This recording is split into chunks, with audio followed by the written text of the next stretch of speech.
এটা একটা কার্বন, দুটো কার্বন, এই দুটো কার্বনের মধ্যে এই সাইডে আছে আমাদের হাইড্রোজেন, যেমন একটা হাইড্রোজেন, দুটো হাইড্রোজেন, তিনটা হাইড্রোজেন, তাহলে ইয়ার সংখ্যা দিল CH3, CH3, এটা একটা বন্ধন আছে, যে বন্ধনটার নাম কি? সিগমা বন্ধন, এই বন্ধন যুক্ত। এটা একটা CH3, তাহলে CH3, তাহলে এই যে কার্বন আর এই কার্বন, দুটো কার্বনের মধ্যে কি বন্ধন যুক্ত আছে? সিগমা বন্ধন। এখন বলি ঘূর্ণন সম্ভব, রোটেশন হয়, যেমন এটা দেখ, এখান থেকে ধরে নিতে ঘোরাতে পারি, বুঝছিস? তাহলে যদি এটা ঘুরছে, হ্যাঁ এটা কার্বন, এটা কার্বন, তাহলে যদি এটা ঘোরাতে পারি তাহলে এটা ঘূর্ণন সম্ভব হয়। তাহলে ওটা ওই জন্যই তোমাদের বৈশিষ্ট্য লেখা যেতে পারে যে সিগমা বন্ধন ঘূর্ণন সম্ভব।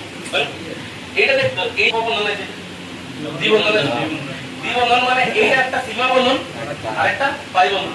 তাহলে যদি সিগমা বন্ধন আর পাই বন্ধন যদি থাকে, তাহলে এর মধ্যে দেখতে এটা রোটেশন সম্ভব কি? এটা এটা দেখে ভাঙি যাবে, কিন্তু রোটেট হবে, তাহলে বাকি যাবে, বেন্ড হয়ে যাবে, লুজ এক কত হবে।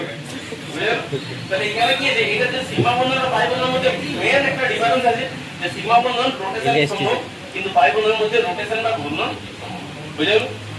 যদি দুটো বন্ধন আছে, দেখো এইটা দেখতে পাচ্ছি সেই বন্ধন দুটো বড় আছে, কারণ ইয়ার ওভারল্যাপিং বা অভিলেপনের পরিমাণটা কম আছে, আর ইয়াতে বন্ধন দুটো দেখ, এটা দেখি এটা ছোট আছে, এটা যদি ছোট হয় তাহলে ইয়ার অভিলেপন মানটা সবচেয়ে বেশি আছে।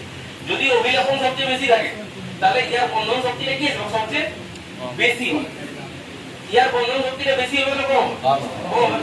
কিন্তু বন্ধন শক্তি যদি বেশি হয় তাহলে বন্ধন দৈর্ঘ্য কম হবে।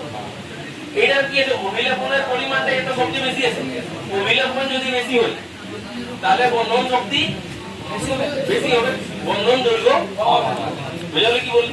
তাহলে এটা হলো সিগমা বন্ধন, এটা বুঝতে পারলি কি বললি? কি বুঝতে পারলে কি স্যার? হ্যালো, আজকে ক্লাস শেষ।